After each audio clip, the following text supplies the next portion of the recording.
I swear, the night I found her, I thought I was hallucinating. Picture this coldest night of the year, wind so sharp it feels like it's slicing right through your bones. And there she was huddled by my iron fence, belly swollen, eyes hollow, shivering like a leaf about to blow away. You know what's funny? For a guy with a mansion the size of a courthouse and cars parked out front that could pay off half the block's mortgages, I never felt smaller than I did in that moment. And here's the real kicker: when I looked in her face, I realized I knew her. Not just, hey, you look familiar, but knew her, as in the only woman I've ever loved, the one who walked out of my life 5 years back, because I was too blinded by ambition to hold on to the one thing that mattered. Let me back up a sec. My name's Thomas Crawford. I'm 32, made my fortune before most people finish paying off their student loans, and from the outside, you'd think I'd cracked the code. Tech empire, the house with the pool, and the hedge maze, all that. But truth is, I was driving home from another one of those charity galas where people pretend to care just to get their photo in the paper, and I felt empty. Like, deep, echoing empty, the kind you can't fill with all the money or recognition in the world. Snow was coming down hard, piling up on the statues in the yard.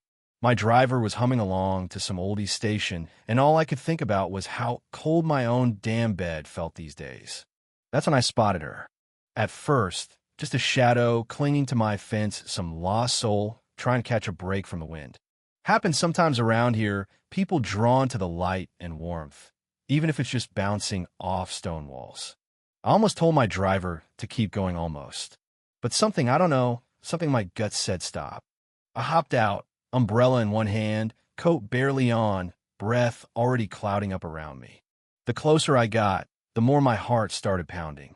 She was trembling so bad her teeth were chattering, and that jacket, man, it was a joke, barely fit over her stomach, which told me, clear as day, she was well in her third trimester.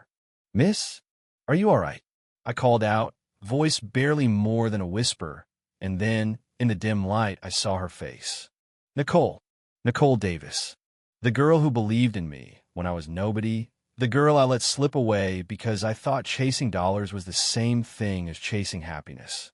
She tried to stand, almost made it too, but her knees buckled. I dropped everything literally and caught her before she hit the ground. She was apologizing, mumbling something about being sorry, like she was the one who did something wrong. I scooped her up, ran inside yelling for the housekeeper, the private doc, anyone with hands warmer than mine because hers felt like ice. I didn't stick her in a guest room. No way. I brought her straight to my own room, stripped off those wet clothes, wrapped her up in every blanket I could find, and held her, hoping my own body heat could bring her back.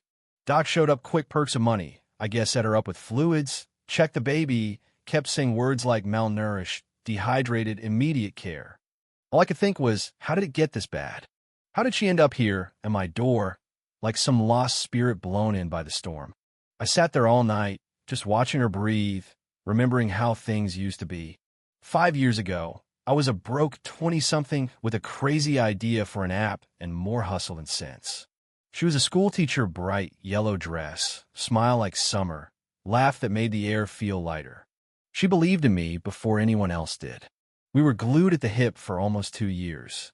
Then my business exploded. I got busy, started missing dinners, anniversaries, the little things. She waited up, tried to understand, but I kept putting her last, telling myself it was just for now. The night she left, we'd had a fight. She wanted me at her school's winter play her kids were singing. She'd been talking about it for weeks. I missed it, of course. Came home to her on the couch. Tears streaked down her face. And she said, "Thomas, I love you, but you don't love me back. Not really. You love the chase." And me, being a world-class idiot, I let her walk out. Didn't even chase after her. Spent the next few years building an empire, but lost my soul somewhere along the way. Now here she was, pregnant, half-frozen, broken. I couldn't sleep. I just watched her, thinking about all the ways I'd failed her, wondering whose baby she was carrying, how she'd wound up alone. When she finally woke up 3 in the morning, maybe she tried to get up, muttering about how she shouldn't be here, that she was nobody, that she didn't want to mess up my perfect life. I grabbed her hand, told her flat out she wasn't going anywhere. Not now, not ever, if I had to say. It took a while, but she finally opened up. After me, she'd spent 2 years just surviving, putting herself back together.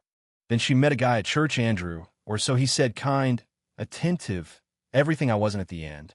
They dated, got engaged, she got pregnant, then the mask slipped. Turns out Andrew was a con man, fake name, married with a whole other family in another state. He drained their joint account and ghosted her, leaving her with nothing.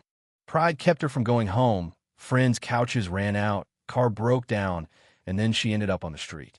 7 months pregnant, no money, no hope, just walking, freezing, praying for a miracle. She told me she stopped by my house because she remembered happier days, figured if she was going to freeze to death, she might as well do it near someone who once loved her. I'll be honest, I broke down right there. All that pride, all that ice around my heart gone. I swore to her I'd take care of her. The baby, didn't care about the past or whose kid it was. I owed her everything, and I meant it. The weeks after, man, they changed me. I set her up in the master's suite, got her a nurse, stocked up the kitchen with things I never ate but she craved. I worked from home just so I could be there. She started coming back to life, cheeks pinking up, laughing again, telling stories about her students, dreams she thought she'd buried. We'd talk late into the night about everything, her fears, my regrets, the emptiness money couldn't fix. I started going with her to every checkup. The first time I heard the baby's heartbeat, I nearly lost it, just sobbing right there in the doctor's office. Built a nursery, painted the walls, put together a crib with my own 2 hands. Felt more like a man than I ever had sitting in boardrooms. And somewhere in there, I realized I never stopped loving her. Truth is, I was just remembering how to show it. There was this night, maybe 6 weeks after she moved in, she grabbed my hand, pressed it against her belly, and the baby kicked. She started crying. I started crying, just a mess, you know? That's when I told her, I never stopped loving you. She said the same, and it was like those lost years melted away. We kissed, soft and quiet, like we were 22 again. But then, because life loves a twist at 8 months, she went into labor way too early. I drove like a maniac to the hospital, refused to leave her side. She gave birth to a perfect little boy, full head of dark hair, tiny fists already swinging. I held him, and even though my mind said he probably wasn't mine, my heart didn't care. But then the doctor pulled me aside, had some questions about dates, family history, that kind of thing. Showed me the timeline for conception, and suddenly, the numbers didn't add up. I went back to Nicole, asked about Andrew, about when he showed up, when he vanished. Showed her a photo, yeah, I had one, long story, and her face went white. Turns out Andrew was actually Gerald Thompson, a rival tech guy who'd hated my guts for years. He found out about Nicole, targeted her to get at me, and left her wrecked. But here's the twist, the dates didn't match. The baby was conceived before she ever met him. Nicole stared at me, at the timeline, then down at our son, and just started sobbing. That boy, he was ours. Mine and hers. Conceived the last night we were together, before everything went to hell. We both sat there, holding our son, crying like fools. I dropped to one knee, right in the hospital room, hair wild, shirt wrinkled, no ring, just raw, desperate love. I told her I'd spent 5 years as a king in a castle, but felt like a prisoner, and all I'd ever want was her and this little family. She said yes, 1,000 times yes. 3 months later, small wedding at the mansion, nothing fancy, just the people who mattered.